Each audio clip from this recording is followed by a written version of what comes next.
with subjects. Christina will be talking about this next week, but we can start this conversation already now. To what extent the hopes and the magnitude of these expectations generated is going beyond energizing the societies and somehow can contribute to lack of hope or mistrust in the entire process. Let us briefly remind ourselves what we're talking about. In Brundtland's Commission report, you have one very important definition of sustainable development, which defines sustainable development as such a pattern development that meets the need of the present without compromising the ability of the future generations to meet their own needs. And I think it is important to look into the definition from those two angles, because it brings together two concepts, the concepts of needs and the concepts of limitation. So obviously we have certain package of needs, which also evolves over time, so it is linked also to the concept of patterns of consumption and development, what is belonging to a kind of minimum package of what a human being is supposed to have, what is going beyond this need. Also the idea of some limitations, that there is certain limits, set of limits which are beyond our reach. To a certain extent they can be tweaked, fine-tuned due to the development of technologies and social organizations, but still the environmental ability to absorb and meet those needs is limited. So how do we match? On one hand, this paradigm of the needs and the limitation is the big question which we are still facing to answer. An updated definition which is gradually taking hold, and this is the definition of sustainable development which UNDP is very strongly advocating, is that sustainable development is not just about ecological aspects, not just about the environment, but it also entails other dimensions, at least three: economic, social, and environmental. Those three pillars, I'll be talking about this later on, are in fact perceived as the major three pillars of sustainable human development. And the basic idea behind this is that any development path cannot be claiming to be sustainable if it is not demographically sustainable, financially, psychologically, socially, politically, and so on. So these three pillars is in fact something which is a kind of construct which can be elaborated in details further. For example, the social pillar can include those demographic or political, psychological, but basically for simplicity, we are talking about those three pillars. And the big question is which society can claim to be sustainable, what needs to be included as characteristics of the development strategy of certain society or political system so that it can claim to be sustainable. And another subset of questions, how do we translate sustainability and sustainable development in other languages? We'll talk about this later on. But here is one very simple issue. For those of you who come from Russian or Slav language-speaking environment, you know that in most cases the definition of sustainable is translated by words which are usually closer to stable, not pattern of development which can be sustained. And there are a lot of these issues which go beyond linguistic. It is a matter of how do you define and deliver the substance of the message. And it is an open question to what extent people beyond the expert community who are dealing with sustainable development and know the definition from their original sources actually understand what we're talking about. I think this is one of the big questions. By the way, can you raise the hands, those of you who come from countries in which the native language understands sustainable development in this context as stable or balanced the most? So don't be shy. I mean, I'm also coming from a country which is talking about stable, not sustainable. So basically, we have got that picture. Hopefully, the rest of you who did not raise your hands really have constituencies which understand what sustainability is and how it can be achieved. Very strongly related to the issue of sustainability is the concept of these four types of capital which we need to sustain. Coming a step back, when I'm talking about sustainable human development, we're usually talking about models which can be sustained, as I mentioned before, quoting brutal definitions, without compromising the needs of the future generations, but also without compromising this balance in this capital. In fact, one of the definitions which I like of sustainable human development is development which is not running on debt. Be it financial debt, be it debt ecological nature, which is usually in both cases settling with debt to future generations. So sustainability can be translated as a development pattern which can be sustained without going on debt, as we see it very, in fact, increasingly now. And it also means development which does not deplete certain types of capital. Usually we define four types: man-made capital based on manufacturing or related economic activities. Those are the material things around us. Natural capital, which are not renewable or renewable resources, but also it is related to the concept of sources and sinks. Human capital, knowledge, technological know-how, health, science, and so on. And social capital, the culture, traditions, institutions, trust, and so on. And the balance of those four types of capital is in fact providing the residual is the development model, sustainable or unsustainable. Here we're talking about also different types of sustainability depending on the combination and the approach to those different types of capital. When we look at this slide, economic capital, social capital, and natural capital, just a different way of aggregation of those four types of capital.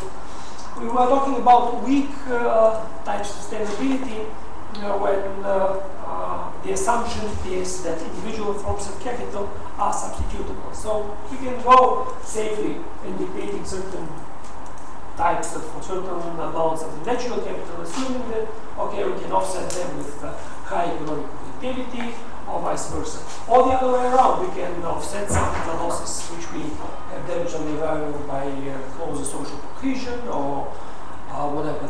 What is important here that the overall sum of those two types of capital is maintained and is not depleting in general terms.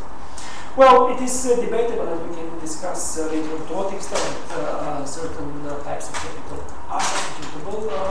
I think last moment Jones will talk about more about the natural boundaries in that regard, and this is actually debatable also.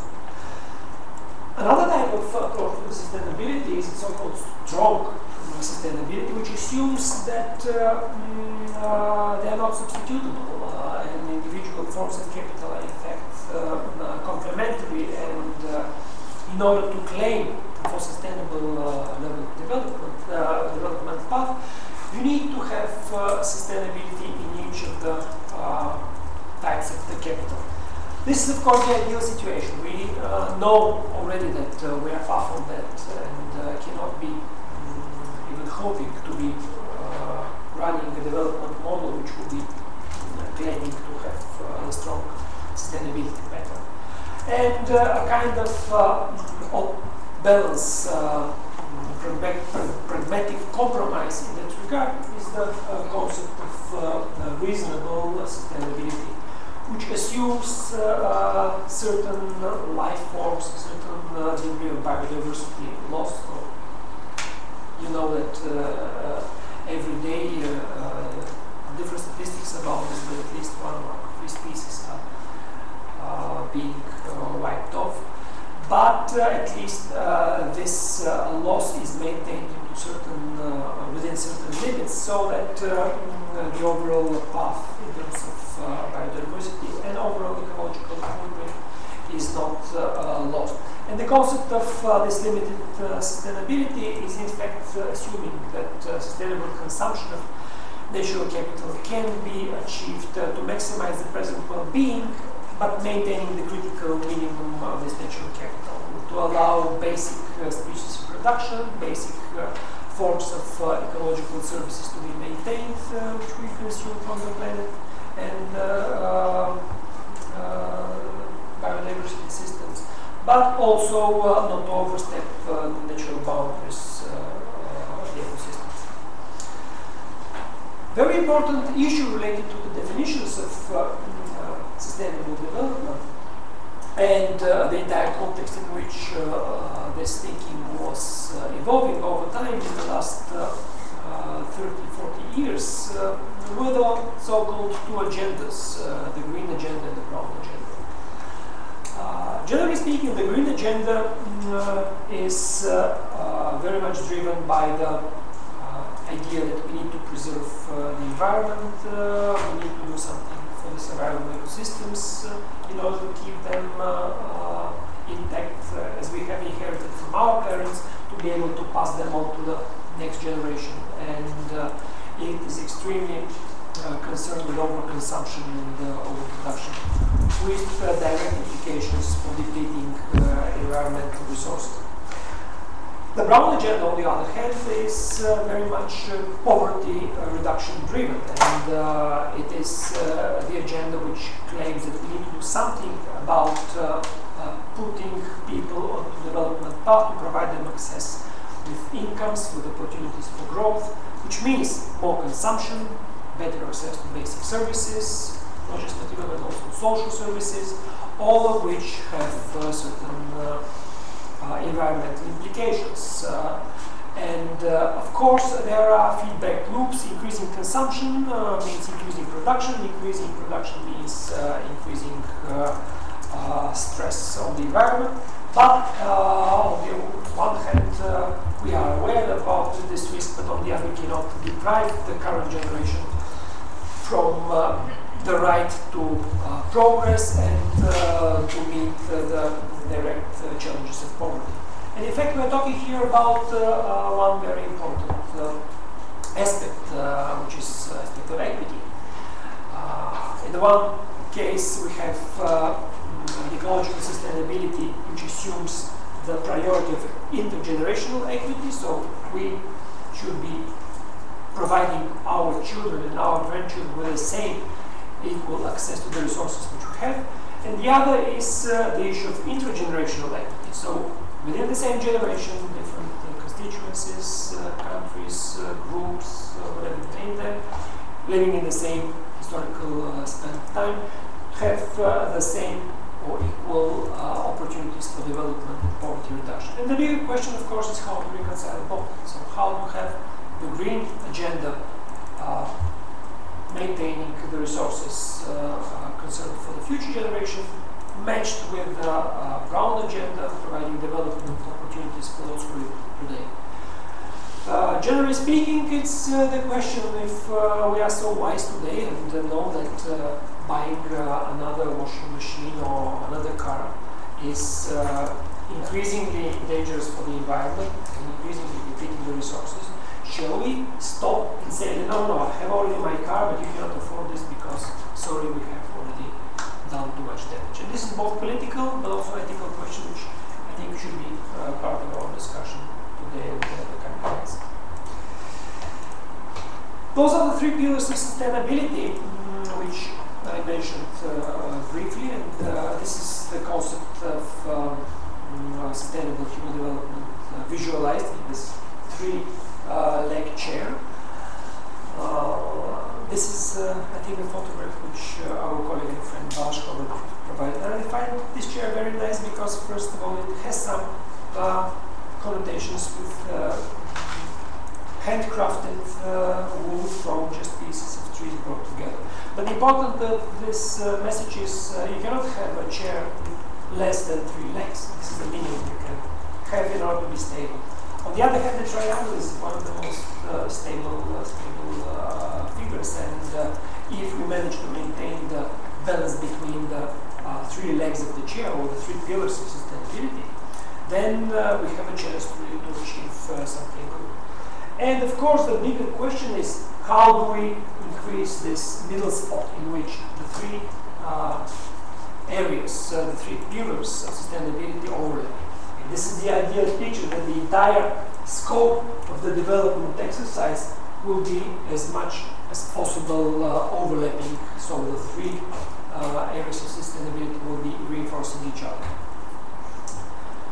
And this we called the sweet spot of the Nirvana quadrant. We're talking about this later.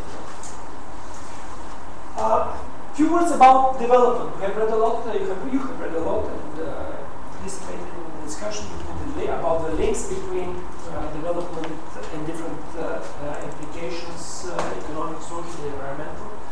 In this particular case of development in years.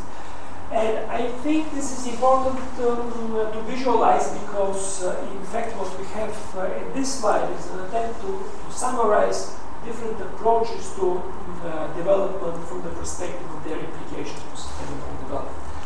And if you look at each of the sides of this triangle, you see different combinations, and basically three basic combinations related to types of growth and the implication for sustainable development.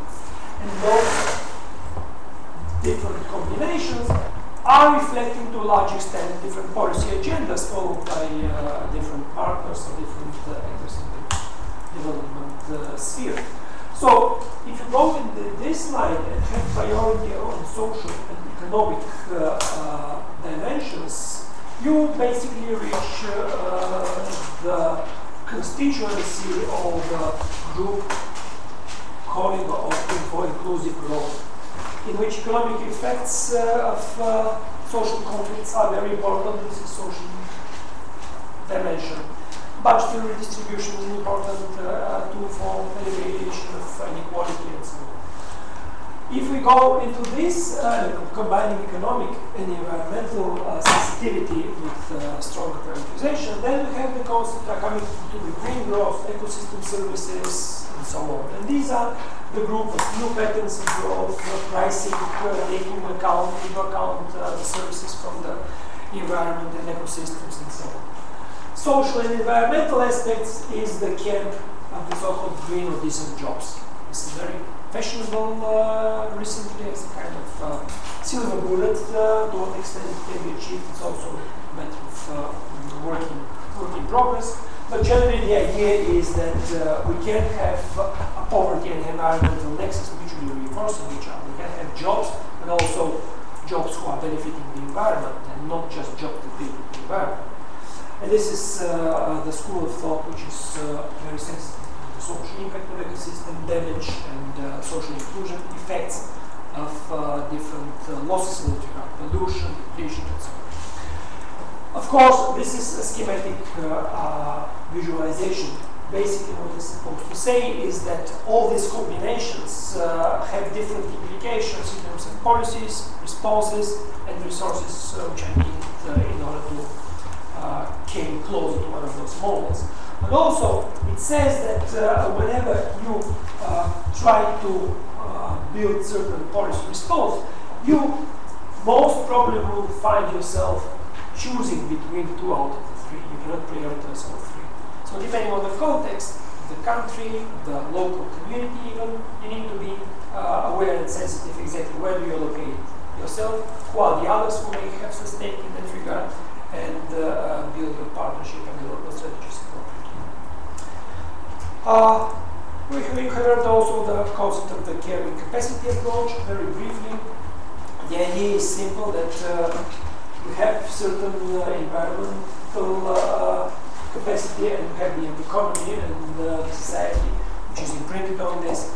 And the moment when this square becomes bigger, simply we are going beyond the optimal scale of this natural environment carrying capacity, which can be in fact damaging for the sustainability in the future. And defining this optimal scale, this macroeconomic and societal imprint relative to the environment carrying capacity is of course a very tricky issue, because it is also a matter of quantification, a matter of measurements, data access, and so on. But the basic logic, basic idea is, again, referring to another set of definitions of sustainable development, is that we should be able to increase the quality of human life without overstepping the carrying capacity and support the ecosystem. This is simple to say, but exactly how to reach this and how to build arguments persuasive for sufficiently big constituencies to support this is a really difficult task. Why it is difficult? Usually because it costs. It costs a lot. On the one hand, efforts. On the other hand, material resources.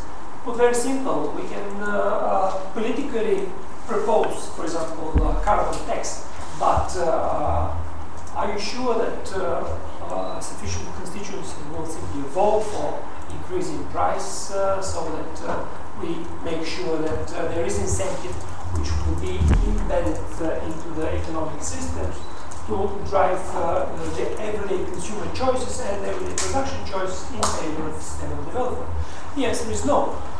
Recently, Australia introduced this attempt of carbon tax, and we'll see what result. But in most of the countries, the debate is going on, and in fact, it is very difficult to sell. So somehow, maybe it's our human nature. We're very easily supporting the general statements, and yes, we should not be overstepping the carrying capacity of the environment.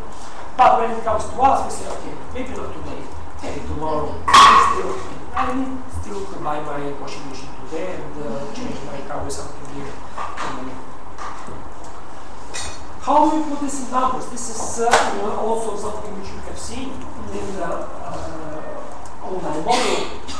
Basically, the two formulas which we usually use to quantify, on the one hand, the CO2 emissions, the link between the number of the people, this population, amount of services per person, energy per service, and the CO2 emission per energy unit. And the other is environmental, the impact, again, simple formula, but still following the same logic. People, consumption, and technologies. So the more people we have, the more we consume. The pattern of consumption of the individual people also matters, this is clear.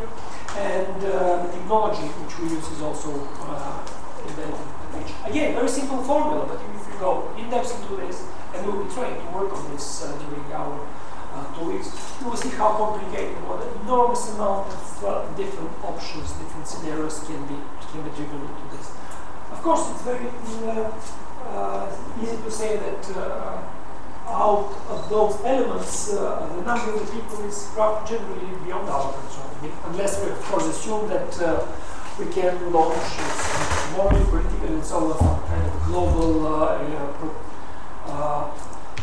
program of birth control of language. I hope nobody will opt for this. We have this example. China, for example, with disastrous effects for people on demographic and gender balances. So this is out of the question. But at least two of the elements of the formula, consumption patterns and the technologies, are in our hands. In this case, the same types of services, energy per unit, which is related to the consumption, and of course the amount of resources consumed. We'll be talking about this tomorrow again. I'm just making these links about the role of consumption choices and the links to economic models in terms of consequences for the environmental sustainability. Actually, I will tell you already now, in my view, the response is only here, and only partially in the technologies. Why? I will tell you more about tomorrow. Why all this matters? Because, as I said at the beginning, we are facing indeed this on everyday basis, very tangibly, the limits of the ecosystems and of the planet itself.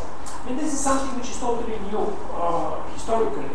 We are the first generation, maybe the first two generations living on this planet, who can have this awareness that actually we can make it or break it. I mean, this is up in our hands. Why? Because we are already now 7 billion. I think you will find also in CEU a lot of posters or information. What does it mean to be 7 billion in one planet? And it's very interesting to see when you translate it, this abstract figure 7 billion into something more pragmatic and practical. Number of dwellings needed, number of units of energy for this or that purpose, heating, air conditioning, like now, amount of water, and so on and so forth. By 2050, we are expected to be 9 billion. So, if you remember the previous formula, the P element is growing exponentially. And even with this 7 billion today, we have already huge challenges in terms of human development, in terms of unequal distribution, in terms of unequal access to resources. So just one of the figures, the richest 20% of the population consume roughly 83% of the world resources. It can be 80, it can be 75, it can be 90, but the magnitude is dramatic already. And the poorest consume 1.3, between 1 and 1.8%, which is again something totally unbelievable. And of course, roughly 1/8 of the population have no access to modern healthcare and are undernourished, which is again challenge which nobody would expect to have for a civilization with technological capabilities as ours. This slide is something which we'll be referring often. This is the link between human development and the environmental footprint. You know from the online course the concept of human development index and this attempt to go beyond GDP as a proxy of human progress. And this slide plots the relationship between human development index rating and human welfare and economic and ecological footprint. So, if you look at this, the picture is very depressing to a large extent. Why? Because if we want to achieve higher level of human development, as we all want, I hope, the usual pattern so far is to go along increasing the environmental footprint. Which are the countries which have the highest level of human development? Here we have the United States, United Arab Emirates, Australia, and so on. All of them are high in the rate of human development, but have enormous environmental footprint. On the other hand, those who have low environmental footprint are those who have yet to reach high level of human development. Poor in terms of material capital, but also human development indicators like health and education and HDI. So the biggest question is how to get here. So how to increase the level of human development without without depleting. Sorry, how to get high level of human development without depleting environment and increasing the environmental footprint. This quadrant, which is formed by the two lines, one line is the border between overstepping capacity and environmental footprint, and the vertical line between the higher level of human development countries and lower level of human development countries, called, as we call it in our jargon, the Nirvana quadrant. Everybody would like to be here, nicely developed, but with clean conscience that, okay, I have done no damage to the environment. The problem is that nobody is there yet. And the bigger question, some countries are on the border. One of them, for example, is Georgia, but it is very rare and very tricky. You need to go exactly into details, why, how it happened, to what extent statistics contribute, to what extent economic models of growth are. But the point is that here is what we want to be, and not here or here.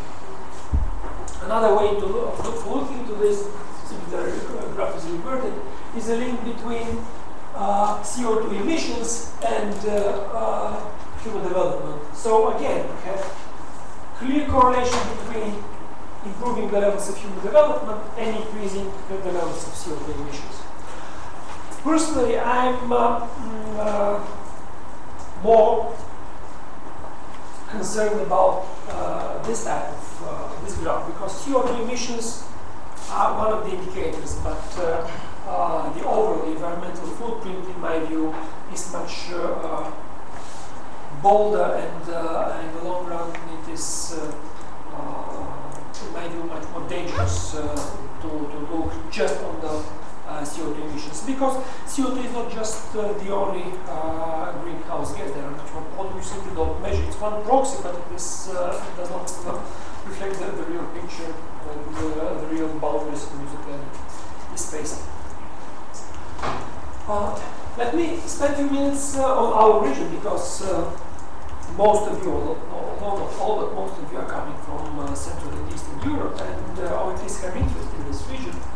And it's very interesting to see how our countries are shaping in that regard. And again, you see very diverse picture, largely because the region itself is very diverse. We are now finalizing a new Global Human Development Report, which is devoted to the topic of the rising global south. And in fact, we're discussing this, that our region is a combination of different regions, specifics, and can be a test example of the challenges which, in fact, globally different regions are facing. We have in our region example of the global south and of the global north, and in a very strange way intermingling. But still, certain issues are common, and one of the issues which is common is that, again, this link holds true also in our region. Improving levels of human development is generally associated with high ecological footprint. There are countries and examples which go a little bit as outliers. So on the one hand, we have countries with very high level of ecological footprint and low level of human development, and the other way around. We have countries like, for example, Hungary, which I know, with a high level of human development and relatively low ecological footprint. This is important to look in depth why certain countries do better than others. And if you look into particular cases, it's not just developed versus developing, or industrialized versus different economical models. It's very difficult to say exactly which element contributes. Maybe to a certain extent the dependence on the carbohydrate industries and natural resource extraction. Maybe it is related to quality of governance, e-governance. Maybe it is related to some history of civil conflict or whatever. So in every country you will have certain combinations of this, which at the end provide you with this residual. What is the outcome in development choices in terms of sustainability and its environmental needs? Since it is a country which, region which experienced transition from a centralized, central planning monoparty system to something new, which we call usually democratic market-based economy, it was interesting to see how it shapes and how it is reflected in this, again, link between HDI and CO2 emissions in that case. And you see, again, different countries are shaping up very differently. Those are the data of changes in CO2 emissions and HDI in the period of the last 15 years, 95 and 2010. And you see that generally most of the countries somehow experience certain improvement in that regard, except maybe with the exception of Albania. Can we claim this is a success? Tell us. Actually, to a certain extent, yes, but let's not fool ourselves. It's not success so much due to our deliberate policy and practical interventions and determination. Simply at the beginning of the transition, we had decline in the industry, all the industries which were largely energy consuming and CO2 emitting. So this decline is attributed to the historical transformational change, not so much to the policy reviews. But still, even in this case, we could be on the right track if we assume that in the future, in the coming years, we'll be able to maintain this low carbon and environmental friendly technologies and build within this set of options some elements of economic and social development, which is maintaining the same link with the environmental footprint. one of the possible explanations why the development in that regard is not exactly how we will expect is this graph, which we will be talking about tomorrow, but just briefly to summarize now. Why technological progress does not always lead to improvement in environmental performance and CO2 emissions or other issues related to the environmental preservation. If you see, if you look at this graph, it shows the progress in average fuel consumption per individual vehicles and how it is related to the GDP growth, to the flows of the country. The blue line is the total fuel consumption by unit of private car, and the other is total kilometers covered. Because there is a psychological mechanism here which needs to be also admitted and addressed. We improve, but with the improvement we tend to consume more, and the overall result is in fact even further going into this environmental burden. The point here is that, as I mentioned earlier, yes, technologies matter, but how you use technologies also matters. And if it is opening the way of improving this psychological comfort that we can be safe with the environment, because we have done a lot, we consuming per kilometer less than we used to do, but with the overall impact being slightly different, I think it's not sufficient to address the challenges. Let me summarize and give the floor to Laszlo. First of all, what I would like to point out that the concept of sustainability is not just about the environmental aspect. It is linked to the very nature of the human development paradigm. Human development is about expanding the people's choices to live the life they have reason to value, and to provide the next generation with the same option of choices.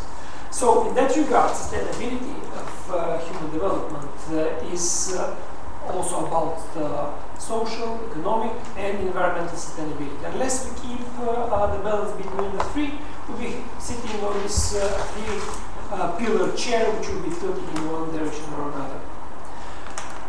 Coming back to the definitions, if development approach is not sustainable, it cannot claim to be human development by its nature. So it is a little bit tautological to a certain extent if you look at it on face value. But if you think deeply, in fact, it is a very, very important message. If any development concept or paradigm is not fitting into the minimum standards of sustainability, it cannot be claiming to be human development oriented. And the big question, as I mentioned, how do we go to this nirvana quadrant when you have improved level of human development and decreased low level of environmental footprint? Now let me give the floor to Laszlo, but before that, maybe if you have any questions or ideas which we will be discussing in the next days, please, the floor is yours. Please. Can we go back to the Venn diagram? Pillars.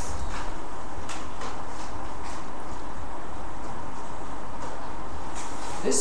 No, the earlier, the ecology. With these pillars of three pillars.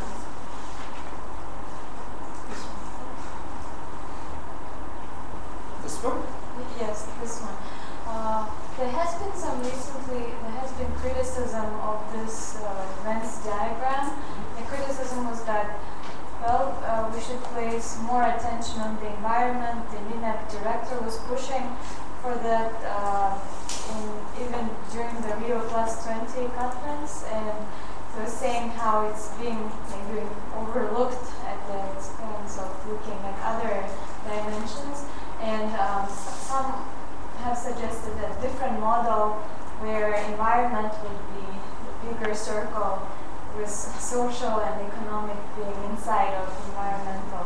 So what do you think about this criticism? How valid is that? And I'm interested in your position. To aspects of this, I think. First of all is the issue of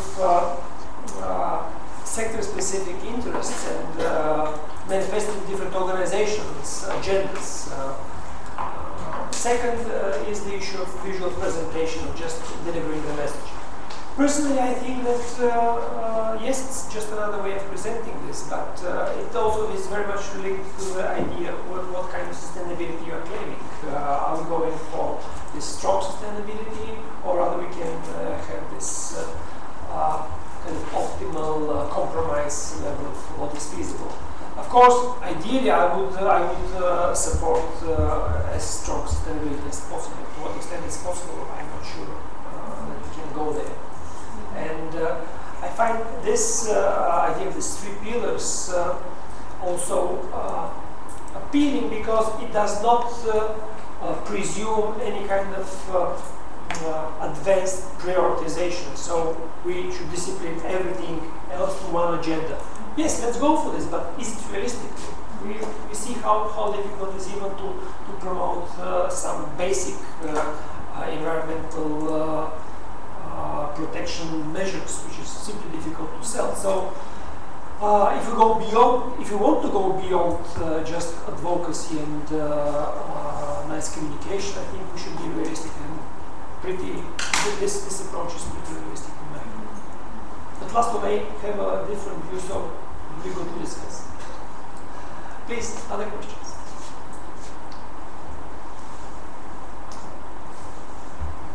Okay, let me give the floor to Laszlo. First, a few welcoming words, and second, to continue this topic. I have the pictures.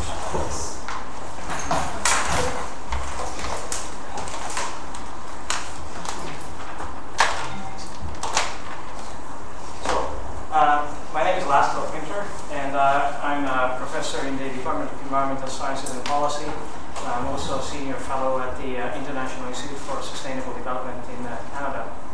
I'm new here, relatively new. Came about a year and a half ago after a few decades in working in Canada. And on behalf of the CEU and on behalf of Alex Antipas, who's actually the co-director of the course, I warm welcome to see you. I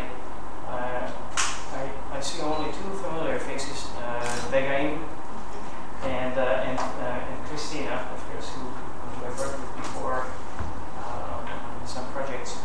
So basically, I don't know how much I should say about CEU. Do I maybe a few words? Technological moment.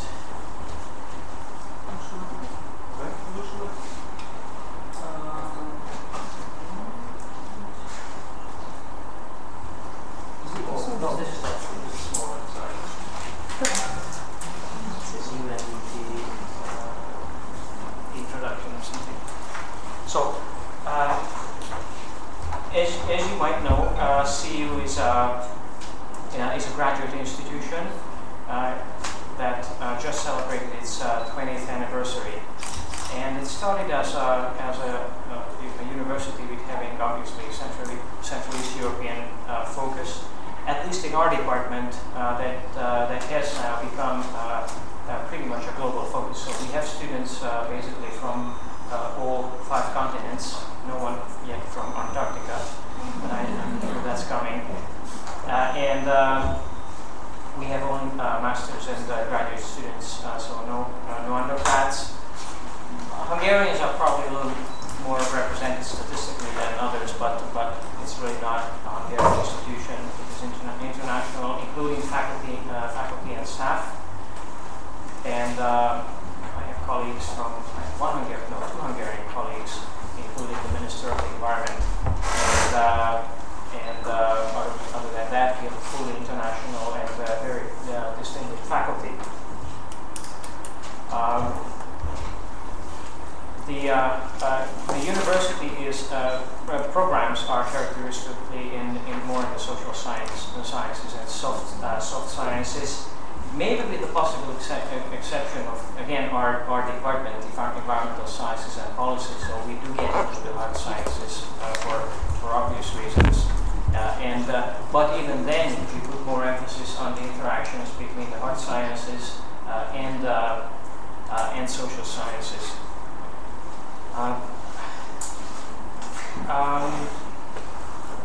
What else would I say? I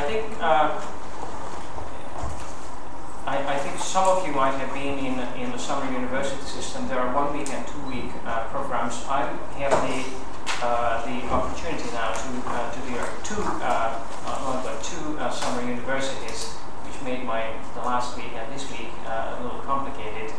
And now this is of course the third. But interestingly, the topics of all these three are extremely closely related. My other two courses are related to adaptive management and adaptation, and not to global change. So this is very relevant. And yet the other course with UNIDO, which is we are doing the first time, is on green industry. And as many of you would know, the concept of the green economy has been one of the most important topics discussed at the Rio+20 summit that I also managed to attend. So if you have some questions about Rio+20, I'm also happy to say a few words. So I think that's what I would say in terms of CU type introduction. And then maybe I'll jump right into a few more substantive issues. And I don't have a long talk. Is it if I have about 5 minutes, Andre? 55 minutes. 5 minutes? Okay. So then okay, so you didn't show this. We talked about it, but You didn't show it. I do. That's fine. That's great. Thank you. So, what do we see here? And I just caught the last part of Andre's presentation, so it's going to be very, very similar. It's just a slightly different visual. This is Human Development Index. Human Development Index, and this is 1. So that's where you want to be. That's high human development, right? So the countries that are close to this end over there are all countries like Norway and Switzerland and New Zealand and Canada and so on. And the countries at this end are the Chad, Zambia, and some of these other countries, typically in Africa and some other developing regions. The vertical axis is the ecological footprint. Most of you would know the footprint, at least sort of the symbolic meaning of the footprint as the aggregate human impact on the global environment. We don't have a perfect metric on that impact, but the footprint comes, I think, close. Anyway, so if you are close to the bottom end of that axis, it means low footprint. So the countries that are close to that end would be, surprisingly, the Chads and the Zambias, the poorest countries on Earth. And the ones that are really high on footprint are the Canadas and the other sort of rich countries that tend to be high on human development as well. The sweet spot here is obviously this area where you would be both high in human development and low on ecological footprint. And curiously, there is no country really in this quadrant. Something else to note here are these sort of dotted lines. This is the world average biocapacity in terms of ecological footprint per capita, and this is world average biocapacity in 2006 and 1961. So it basically shows that the world biocapacity, that is the ability in a crude way, in a crude sense, the capacity of the biosphere to sustain human life or and other forms of life has been decreasing according to this metric. This is UNDP's threshold for high human development. So if you are within this range, you have high human development. So anyway, so this is sort of the sweet spot where we want to be, and there are very few countries here. Costa Rica would be one, that, is there anyone from Costa Rica? No. Okay. So, so what this chart tells us is that right now we don't really have sort of a magic bullet solution for both being environmentally sustainable and high in terms of human development. And what we are seeing is that we are getting into a more risky situation, if for no other reason than because the ability of the environment to maintain life has been dropping. If we had a dynamic chart of this, and we do, I think, or we might, some of you would know Gapminder. How many people know Gapminder? Gapminder. It's good. Yeah. So Gapminder is a software that was developed by. Just make note of it and do Google it. You will like it. It was developed by the Karolinska Institute. Someone who worked at the Karolinska Institute before in Sweden. It's kind of a dynamic charting tool. So you can imagine, all these dots moving around as we go from 1961, 1962, 1963 to 2010. You can kind of follow dynamically change. And so that would tell you that we are developing a riskier situation. Now, why are we getting into these risky situations? Because there are limits and critical thresholds out there. This talks about the environment part of that critical situation. In 2009, someone called Johan Rockström and others at the, also interestingly in Sweden, at the Stockholm Environment Institute that Johan directed, they came up with this idea of planetary boundaries. And what it meant, they said, well, we have a number of issues out there, whether it's ozone, whether it's climate change, whether it's nitrogen, whether it's biodiversity, whether it's chemicals in the environment, toxics, whether it's fresh water, and so on. A number of these elements that have some threshold beyond which they become limiting in terms of supporting human well-being. And so if you draw this black line would be the limits. You obviously normalize, you calibrate all of the metrics associated with these according to this boundary. And then they wanted to visually show what are how far are we from that criticality for some of these issues. Now, you see, and then the further out you are, the bigger problem we have. So if you look at, for instance, the nitrogen cycle, nitrogen is, of course, a major ingredient in the first green revolution. The first green revolution was when we developed agricultural production potential to meet the needs of a rapidly growing human population. So, but there was a cost because our industry didn't just produce too much nitrogen. We started overusing it, and it ended up in rivers and lakes and the atmosphere and other places where it shouldn't go. So we had too much nitrogen in the wrong place. Rate of biodiversity loss was another example where we are way outside of the normal rate of extinction. Even if there is no humans, there would be extinction, but it would be a lot less. And then in some of the others, stratospheric ozone, we are kind of at the limit. Phosphorus cycle getting close, and so on. Climate change, we are outside. These are guesses. These are not very precise, but this idea was put forward as something to visualize these critical boundaries and their interlinkages. Now, interestingly, just very recently in Rio, someone said, "Okay, it's fine, but we have not only."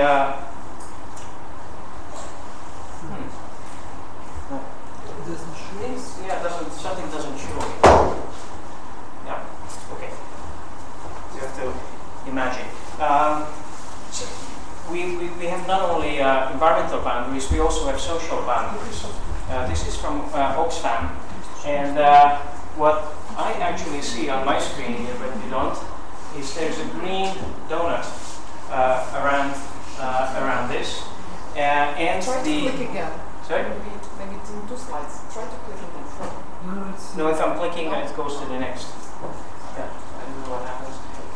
Doesn't matter. Basically, what you have outside is this green donut, and that shows all the issues in the environmental boundaries chart. So you have climate change and water and biodiversity and so on. They say that within that donut, we have humans. So this is, what's outside, what inside, the discussion you just had with Andre.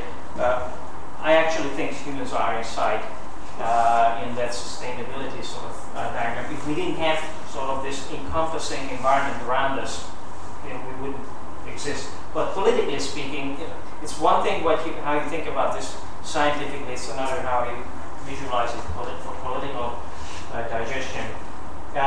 So these are all the social issues that they promoted as being just as critical from a more integrated point of view as environmental boundaries,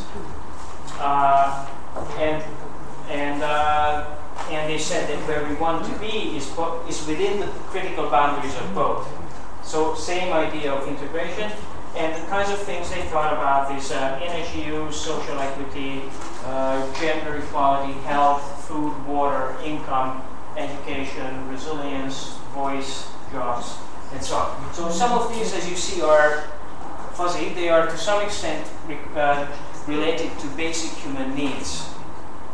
And either material needs, like obviously we need food and water and energy, but also social needs, such as education, such as voice, such as equality, such as health, and so on.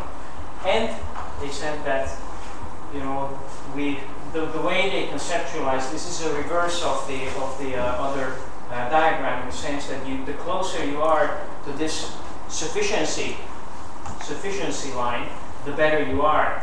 And it shows that globally speaking, we are, let's say in terms of education, we are getting close to maybe in many countries to that sufficiency, but we are not.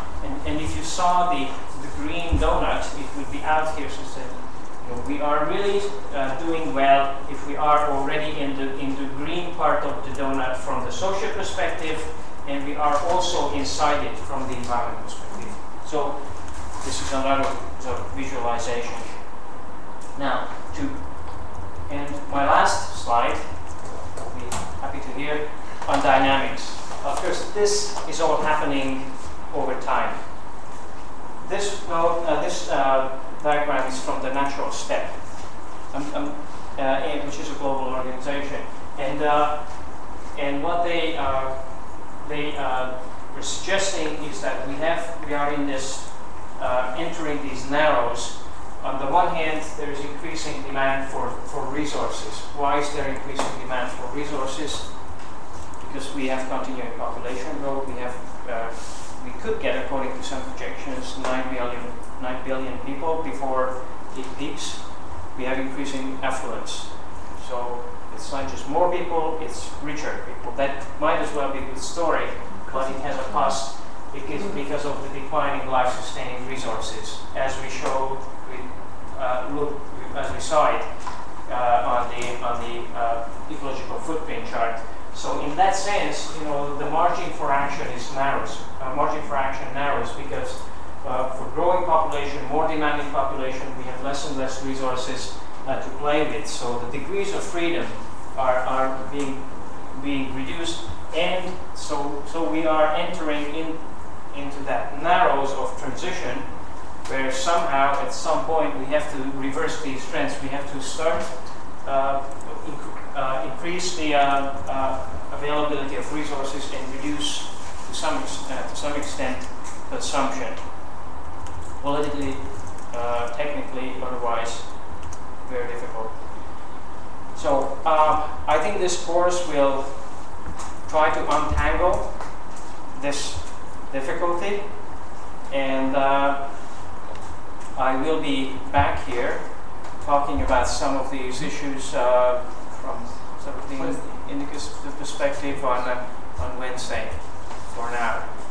But if there are any questions or comments at this point, I'm happy to talk. By the way, before you answer the questions, I want to say that this usage of HDI and the creation of footprint was totally coordinated. So Yeah. and the graphs were different, but the message is the same. We'll be talking about this tomorrow because I find it very important to address it not just from the perspective of the environmental footprint, but also patterns of consumption and how they were changing over time, so that we reach this footprint. And also those two lines, 1961 and the current 2000, of the boundary beyond which we cannot claim that we are sustainable.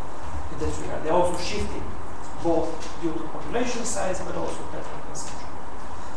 Please, questions? It's not maybe exactly the question, but in some way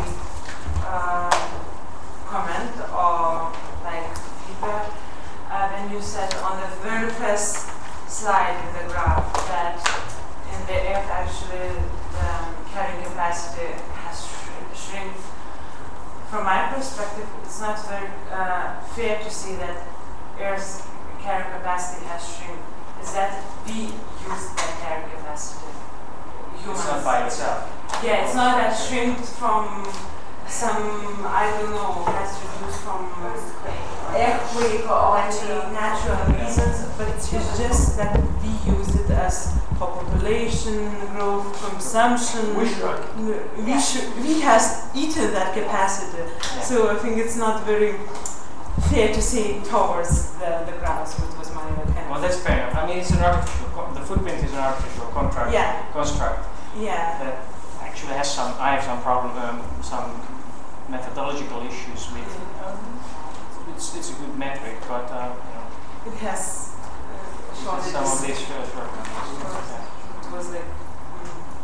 But I think it's cool anyway. I mean, I came around. I think it's a good tool and it's a good symbol that really was very useful.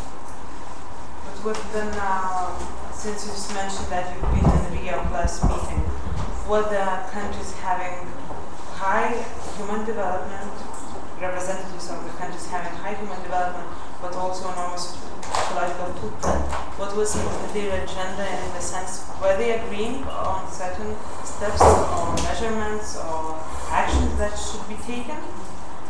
If it's on the right time to ask for this. Yeah, that's a big question. They agreed on. There's only one answer. They agreed on certain things and disagreed on others. Of course.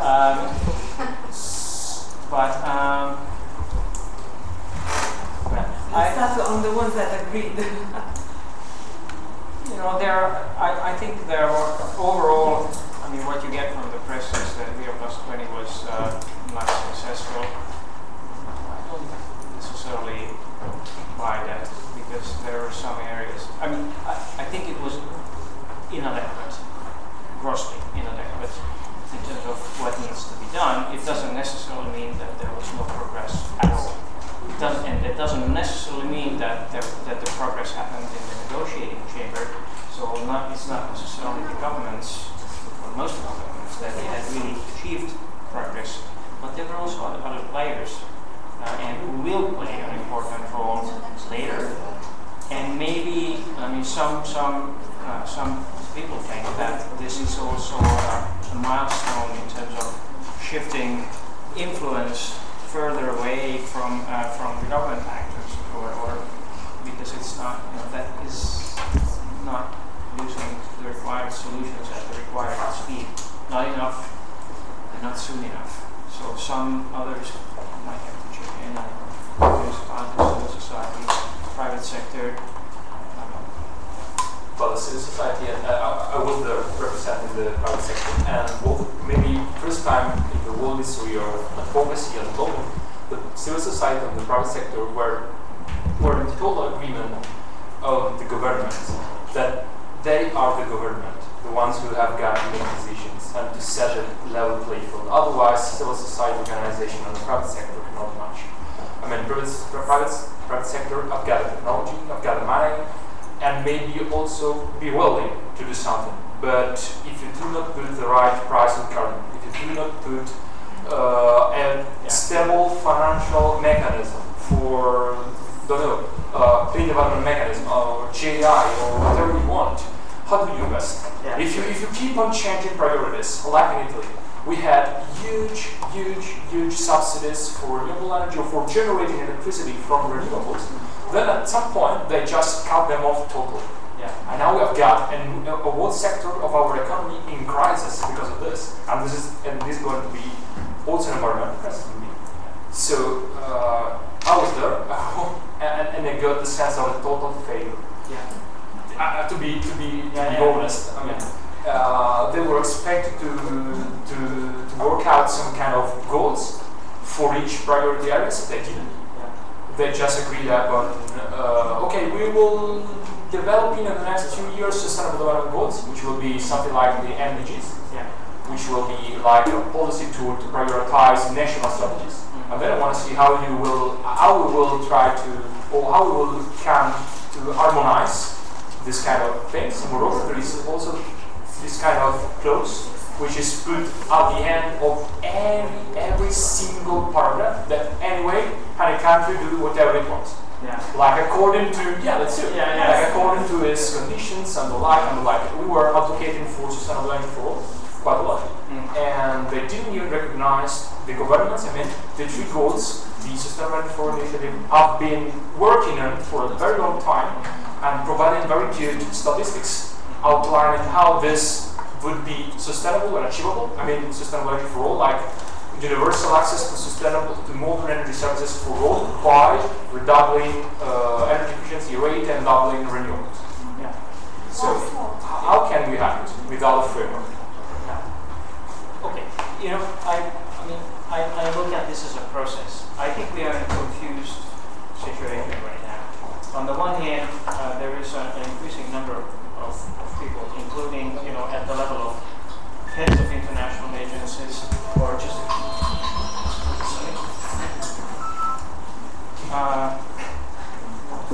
or government who, you know, with one part of their brain, they recognize that there is a problem. With the other part of their brain, they are acting as if we are still, you know, okay, just keep doing the things we've been doing. So I think that I think is going to create increasing tensions.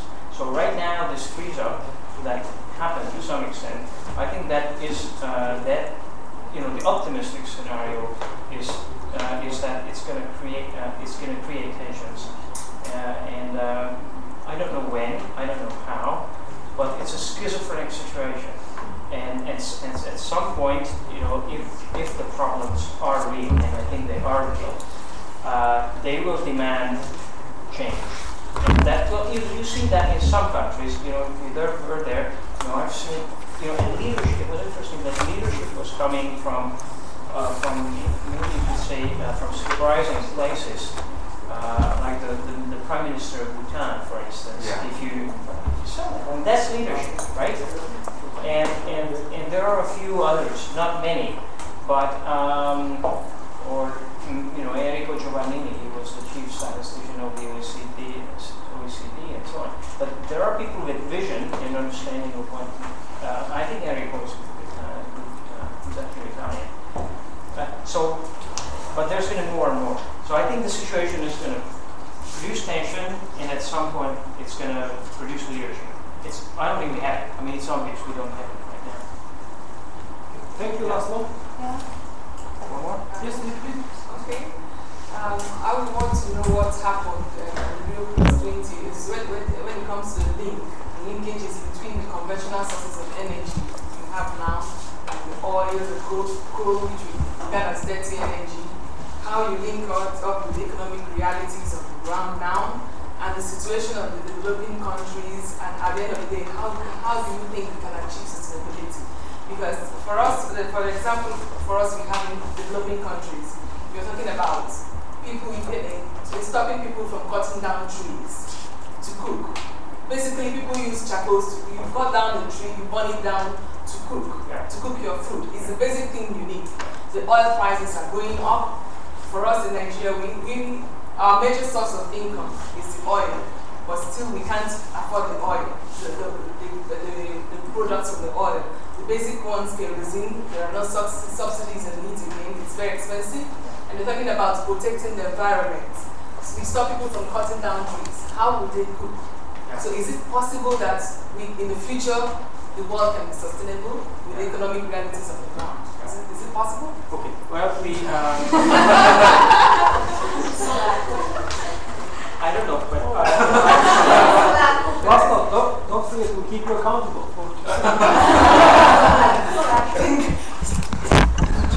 I actually have an answer. I was working on I was the lead author of the scenario chapter of the Global Environmental Outlook unit that just came out. And what we did there, we looked at, we compiled these future scenarios and asked this question: is it possible, given where we are now, is it possible for 2050 to meet these, nice ideals of everybody having access to the right amount of energy? Big picture thinking. So we didn't get into specifically, Nigeria, Colombia, and New Zealand, and whatever. But according to the numbers, that different sets of numbers, it is possible, but to get there, to the right. And I know this cooking fuel issues and so on.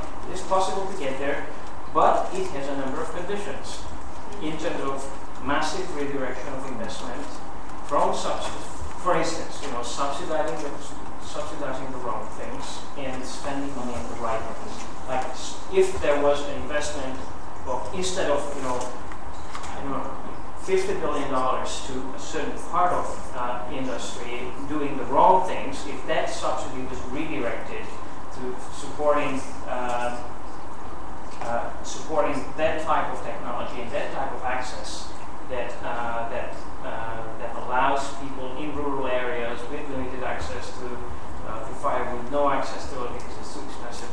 So I think we showed that globally it's possible. Now, that needs to be broken down into national, sectoral, other type of visions. I don't think we have those visions. And then it has to come down to the villager who's sitting in front of his porch wondering about what to eat tomorrow. And it has to make a difference at that level.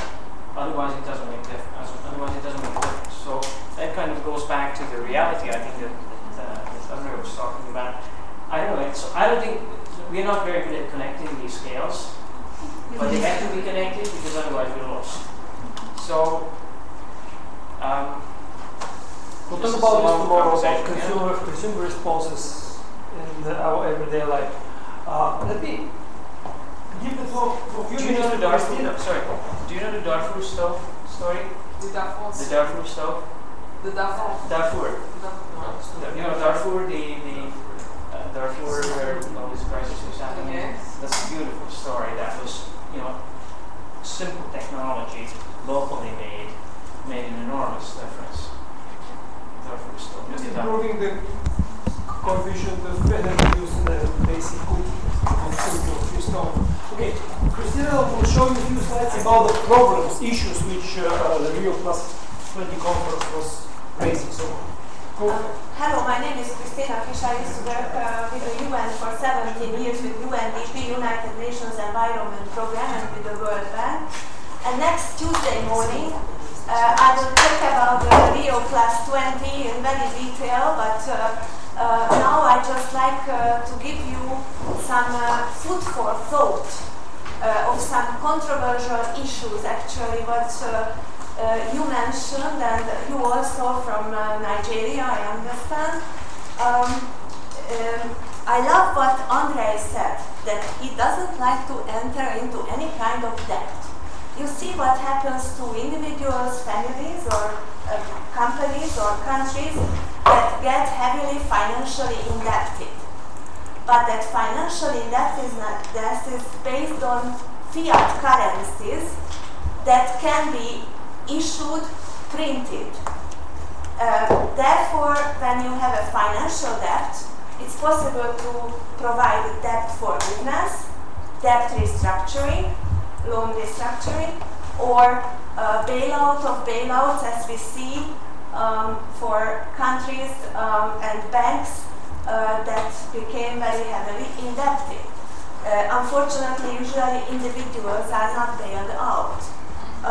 When we enter into a natural debt, an ecological debt, there is no forgiveness. We, humankind on Earth, have already entered into several irreversible processes. Extinct is forever. Species extinct, that's forever. That cannot be reversed. Rainforests, forests cut, takes 50 years, 1,000 years, several thousand years. I've just seen in Germany 1,000-year-old tree. So it's clear that as for ecological footprint, even today, we consume much more quickly our natural resources that it can renew or revive. Actually, we would need already today about 1.3 planets to sustain us. So what are these problems that the Rio+20 now recently was not a success, and actually Rio92 was a much bigger success, and the goals of Rio92, which were turned down by the US, for example, are still valid. And the problems, those problems, what we had in '92, are today much bigger. So it's really very controversial, and I have some provocative slides here as ammunition for thought for you. And Andre just told me that I will give you a short presentation on the ecological footprint, and we will do group work on how to calculate your ecological footprint and what it really means, because it seems it's very important for this course to put it right in the beginning. The final text that came out of Rio was 49 pages, because actually it seems the Brazilian government, who saved the summit, took out all the controversial debated parts. The original text was over 200 pages, and therefore all the debated parts taken out. Everybody could agree, and had to agree, because they couldn't enter as for the outcome of the summit like Copenhagen was for the Kyoto Protocol that ended in a chaos, for example. I counted in this text that growth is 26 times, but I don't want to list, you will have this presentation. But there is 0 time new economy, paradigm or paradigm change, prosperity for all, ecological footprint, externalities, environmental, even environmental economics is not mentioned in the text, or payment for ecosystem services. So this text is really not about what would have been needed to protect natural resources and natural processes. What was positive in the final text? That actually it would have been great if UNEP could have been turned into an environmental organization, a world environmental organization, but it wasn't possible. But now all the countries are members to UNEP. They adopted a 10-year framework of programs on sustainable consumption and production, which means that they have pushed ahead in the future to take the right steps. They highlighted the importance of green economy, and the European Environment Agency's eye on Earth was highly recognized over there. The EU was very proud of it. Now, we have only one environmental agreement, international environmental agreement, that has been so far successful, the Montreal Protocol. It's of 87 actually. It's very important to see why that could be successful and the others not. Because there was a very quick common conclusion of everybody, and the politicians were also convinced by the scientists that it's purely the ozone hole and the shield depletion is human-made, full stop. Without the ozone shield, there can be no life on Earth, on surface. Okay, in the caves, yes, but not on the surface or in the oceans. So it's very deadly if we lose the ozone shield. DuPont and the chemical industrial lobby was ready with the substitute materials when the protocol entered into force, so that they were quick to change the whole world and enter into those sectors where there are ozone-depleting substances and shift for the ozone-friendly substitutes. And for the developing countries and transition countries, they provided a grant actually for this shift. But actually the money that went back to this chemical industry who arranged for the change of the substances. However, it's still not solved. The problem is not solved. The hole at the South Pole is still the size of the North American continent, and the ozone shield is depleting on, because even if we stopped emission of any ODS, it would continue 50 years more. What is interesting to know that climate change, for example, is exacerbating the shield depletion, because it doesn't allow the greenhouse effect, doesn't allow the heat go through to the ozone layer, and the ozone is depleted when the temperature is lower. That's why the hole was formed at the South Pole first, because there it's the coldest temperature. And so these global environmental issues are all interrelated and very complex, and it's very difficult in the other issues to replicate the success of the Montreal Protocol, because they are, as I said, much more complex, and there are mixed human and natural causes, not so straightforward. The deadly effect of those is much longer term than with the loss of the ozone shield. So they think that over time, with technology, we can solve the problem somehow, or with redistribution of assets or whatsoever. And probably because future generations are not voters of current politicians.